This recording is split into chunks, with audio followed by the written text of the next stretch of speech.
அனைவருக்கும் வணக்கம். ஒரு நாள் சுரேஷுங்கிறவன் தன்னோடைய அன்றாட வேலையை செஞ்சுக்கிட்டு இருந்தான். அப்படி செஞ்சுக்கிட்டு இருக்கும்போது அவனுக்குள்ள ஒரு கேள்வி ஏற்பட்டுச்சு. இந்த மரங்கள்லாம் பசுமையாக பார்க்க அழகாக இருக்குல்ல, அப்போ உண்மையிலே அதனுடைய நிறங்கள் பசுமை தானா, இல்லை நம்ம கண்களுக்கு தான் அது பசுமையாக தெரியுதா அப்படிங்கிறது. இதை பற்றி கேள்வி கேட்குறதுக்காக யார்கிட்டையாச்சும் போய் கேட்கலான்னு பார்த்தா யார்கிட்ட கேட்குறதுங்கிறதே அவனுக்கு ஒரு கேள்வியாக இருந்துச்சு. அப்படி இருக்கும்போது ஒரு பெரியவர்கிட்ட போய் கேட்க போவோன்ட்டு போய் உட்காந்தான். உடனே அவர் சொன்னார், உனக்கு என்னப்பா பிரச்சனை, ஏன் இந்த மாதிரி கேள்வி திடீர்னு உனக்கு தோணியிருக்கு அப்படின்னு கேட்டார். அதுக்கு அவனும், இல்லை திடீர்னு தான் இந்த மாதிரி எனக்கு தோணுச்சின்னு சொன்னான். சரி, இந்த மாதிரி கேள்விகள் கேட்குறது கரெக்டு தான், அதனால் எந்த தப்பும் இல்லை. ஆனால் அதனால் உனக்கு என்னப்பா நன்மை அப்படின்னு கேட்டதுக்கு, இல்லை தெரியாமல் நிறைய விஷயங்கள் இருக்குது இந்த உலகத்தில், அதை தெரிஞ்சுக்கிடணும்னு ஆசைப்பட்றேன் அப்படின்னா. அதுக்கு அந்த பெரியவர் சொன்னார், தெரியாத பல விஷயங்களை நீ தெரிஞ்சுக்க ஆசைப்படுறது தப்பு இல்லைப்பா, ஆனால் அந்த விஷயங்கள்னால உனக்கு என்ன தெரிஞ்சுக்கணும் அப்படிங்கிறது ரொம்ப முக்கியம் அப்படின்னு சொன்னார்.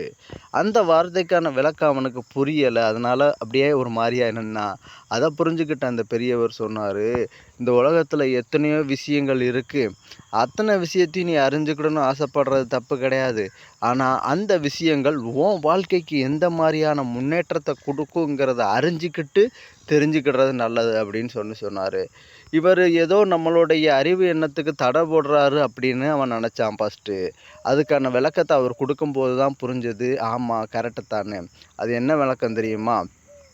நம்ம வாழ்க்கையில் நம்ம முன்னேறதுக்கு என்னென்ன தேவை அப்படிங்கிறதுன்னு ஒன்று இருக்குது. அந்த தேவையை சரியான முறையில் புரிஞ்சுக்கிட்டு அதுக்கு தேவையான அறிவை நம்ம வளர்த்துக்கிடணும். ஒரு உதாரணத்துக்கு சொல்லணும் அப்படின்னா, மரம் ஏறி அங்கே இருக்கக்கூடிய நொங்குகளெல்லாம் எடுத்து போடக்கூடிய ஒரு தொழிலாளி, அவர் அந்த மரத்தில் எவ்வளவு சீக்கிரம் ஏற முடியும், அதுக்கப்புறம் எந்தெந்த மரங்கள் என்னென்ன வகையான நொங்குகளை கொடுக்கும், அந்த நொங்குகளின் வகையை பொறுத்து சுவை எப்படி இருக்கும் அப்படிங்கிறத தெரிஞ்சுக்கிட்டாருன்னா, அவர் அந்த நொங்கு வியாபாரம் பண்ணும்போது அந்த நுணுக்கத்தின் மூலமாக அவருடைய தொழிலை அதிகப்படுத்தலாம் அல்லது விஸ்தாரப்படுத்தலாம். அதனால் அவருக்கு பல நன்மைகள் லாபம் கிடைக்கும். ஆனால் அவர் அதை விட்டுட்டு மரத்தில் ஏறி நொங்கு வெட்டும்போது மேலே பறக்கக்கூடிய அந்த பிளெயின் ஏன் மேலாக பறக்கு, அது எப்படி பறக்கு அப்படின்னு யோசித்தார்னா, அவருக்கு அந்த யோசனை அறிவு நன்றாக இருந்தாலுமே அவருடைய வாழ்க்கையின் முன்னேற்றத்திற்கு நன்றாக இருக்குமான்னு கேட்டால் அது கேள்விக்குறி தான். இதைத்தான் அந்த பெரியவர் சொன்னார், நீ எந்த துறையில் இருக்கியோப்பா, அந்த துறையில் என்ன தேவையோ அதுக்கான கேள்வியை கேளு.